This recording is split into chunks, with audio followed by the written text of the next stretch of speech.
We are the Pennsylvania Manufacturers Association. We are the Pennsylvania Manufacturers Association. Business in Pennsylvania. And business in Pennsylvania is our business. Question number 1 comes from Phil in York, who writes, there are competing bills in our state legislature that would establish a prescription drug database. Which one do you support and why? And then he went on to say, why, in your opinion, has every bordering state passed legislation to create a database while Pennsylvania has not been able to?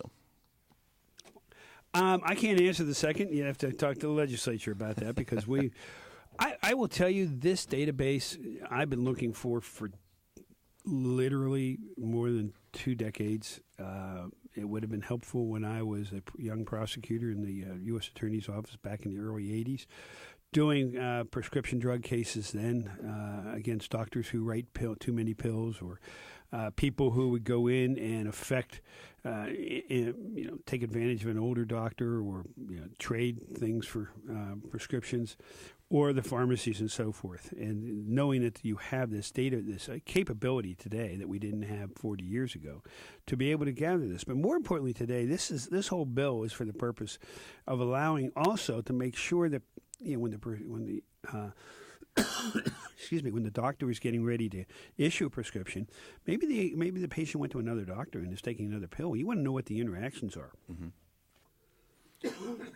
So it goes beyond just doctor shopping. Oh, this is much more than that. Yeah, and it's patient safety. It's patient safety. But what about privacy?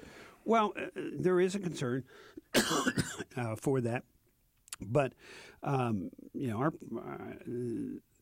both bills, and they're not competing bills; they're kind of complementary bills. Each one one body puts it into the House, and one person puts it into the Senate.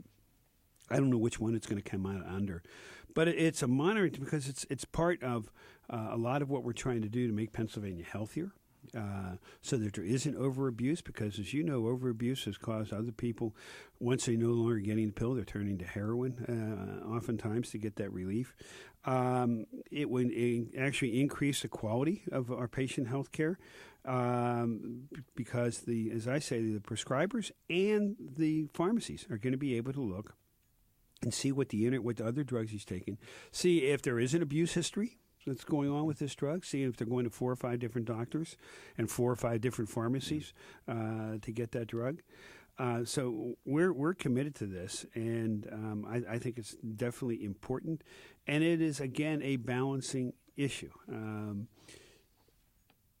I guess I'm going to leave it at that. Well, I'm glad you mentioned heroin, because I was going to follow up with that. There has been increases in heroin statewide in almost every locality, and the folks, at the local level and even at the state level are saying that cracking down on prescription drug abuse has led to an unintended consequence of a rise in heroin use. So. Well, we have seen the heroin dealers bringing in more and more heroin at lower and lower prices to try and take advantage of that and keep the addiction going.